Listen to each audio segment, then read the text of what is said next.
Assalamualaikum warahmatullahi wabarakatuh.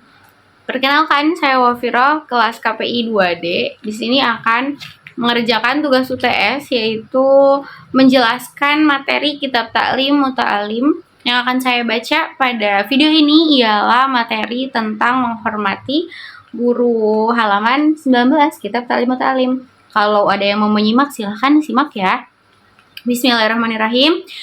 Wa min tauqiril muallimi, dan di antara menghormati guru, anla hendaklah tidak yamsya berjalan amamahu di hadapan guru, wala yajlisa dan tidak duduk makanahu di tempat guru, wala yabtadi'a dan hendaklah tidak memulai bil kalami dengan perkataan indahu di sisinya, illa kecuali bidnihi dengan izinnya guru, wala yukthirul kalam dan hendaklah tidak memperbanyak pembicaraan indahu di sisi guru illa biidnihi kecuali dengan izinnya, wala yas'aluhu dan janganlah bertanya pelajar pada guru syai'an sesuatu inda ketika malalatihi seorang guru itu kelelahan, wa yura'iya dan hendaklah memperhatikan pelajar al-waqta pada waktu, wala yadukko dan tidak mengentuk pelajar al-baba yaitu pintu, bal yasbiro melainkan bersabar hatta yakhruja sampai keluar guru.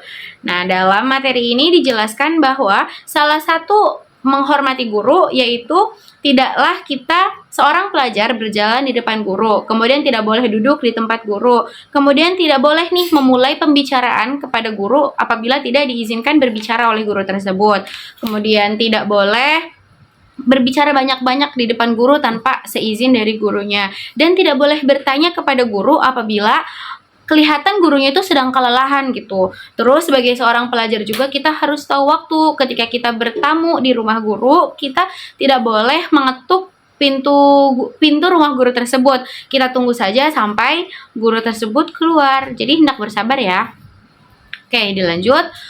Falhasilu maka kesimpulannya annahu sesungguhnya yatlubu memohon pelajar ridhohu kepada ridhonya, wa yajtanibu dan menjauhi pelajar sakhotahu kebenciannya, wa yamtathilu dan meluaskan amrahu kepada perintahnya fi ghairi ma'siyatillah kecuali dalam kemaksiatan kepada Allah, wala ta'ata dan tidak boleh taat pelajar lil makhluki kepada makhluk fi ma'siyati dalam kemaksiatan al khaliqi kepada sang pencipta, kama sebagaimana qala Nabi sallallahu alaihi wasallam Nabi sallallahu alaihi wasallam bersabda, inna sesungguhnya asyarron nasi manusia yang jelek man yudhiba adalah seseorang yang menghilangkan dinahu agamanya lid dunya karena dunianya, ghairi dari orang lain, wa min tauqiri dan diantara memuliakan guru tauqiru auladihi adalah menghormati anak guru, wa man yata'allaku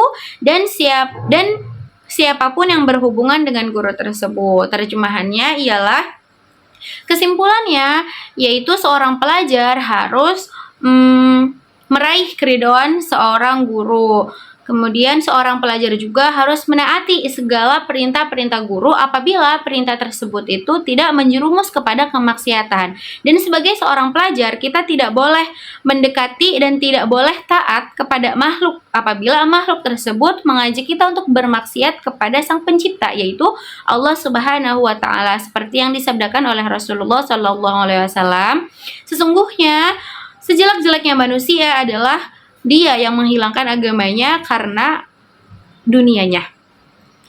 Dan dijelaskan juga salah satu untuk menghormati guru yaitu adalah menghormati anak-anaknya dan orang-orang yang dekat dengan guru tersebut. Selanjutnya ialah wakana, dan adalah guru kita al-ustadzuna guru kita Syekh al-Islam Burhanuddin sahibul hidayah yang memiliki hidayah, rahmatullah semoga Allah menghormati, alaihi kepadanya, yuhki beliau menceritakan, anna sesungguhnya wahidan salah seorang min kubbari yaimatil Bukhara dari para pembesar Bukhara, karena yajlisu beliau duduk majlis ad-darsi di majlis ilmu, wa kana dan adalah yakumu beliau suka berdiri fi khilali darsi di tengah akhir pelajaran, ahyanan keadaan, fasa'aluhu kemudian bertanya, an dzalika mengenai hal itu. Faqala maka dia berkata,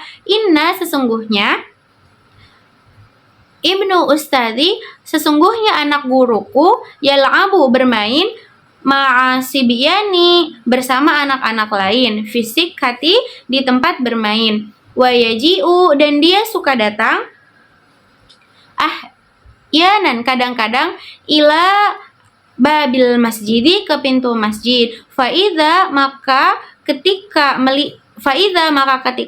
ro'aitu melihat kepadanya, aku mau saya berdiri lahu kepadanya ta'ziman untuk menghormatinya, li ustadi kepada guruku. Terjemahannya ialah, di sini guru kita Syekh Islam Burhanuddin Shahibul Hidayah pernah bercerita bahwa ada seorang imam besar di Bukhara. Pada suatu ketika, sedang asiknya di tengah majelis belajar, ia sering berdiri lalu duduk kembali. Setelah ditanya, kenapa demikian? Lalu ia pun menjawab, tadi saya melihat ada seorang putra dari guruku sedang bermain-main di halaman rumah bersama teman-temannya. Bila saya melihatnya, saya pun berdiri demi menghormati guruku.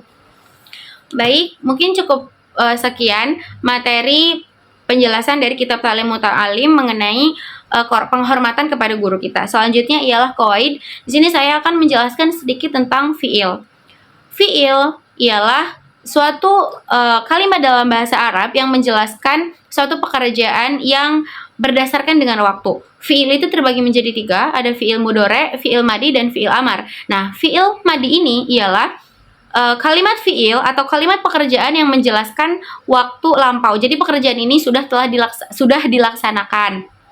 Nah, ciri-ciri dari fi'il madi ini yaitu menerima ta'nis sakinah, ya, ta'nis sakinah. Contohnya dari kataba menjadi katabat, jadi ketambahan ta'nis di belakangnya. Yang kedua ialah fi'il mudhari. Fi'il mudhari ini ialah kata kerja yang menunjukkan waktu sekarang atau yang akan dilakukan. Nah, ciri-ciri dari fi'il mudhari ini ialah terdapat huruf mudharaah di depannya. Huruf mudhari itu ada 5 terkumpul dalam lafadz ana itu. Nah, huruf-huruf ini memiliki domir yang berbeda-beda dari mulai huwa, huma, hum, ya, huma, huna, anta, antum, antum, anti, antum, antun. Nah, selanjutnya yang terakhir adalah fi'il amar. Fi'il amar ialah fi'il yang menjelaskan kata perintah. Di sini contoh dari fi'il amar ialah kemasukan ya muannas mukhatabah. Contohnya dari kalimat idrib menjadi idribi. Nah, dari perpindahan idrib menjadi idribi ini juga adanya perbedaan domir dari mulai anta menjadi anti, seperti itu. Terima kasih. Cukup sekian. Wassalamualaikum warahmatullahi wabarakatuh.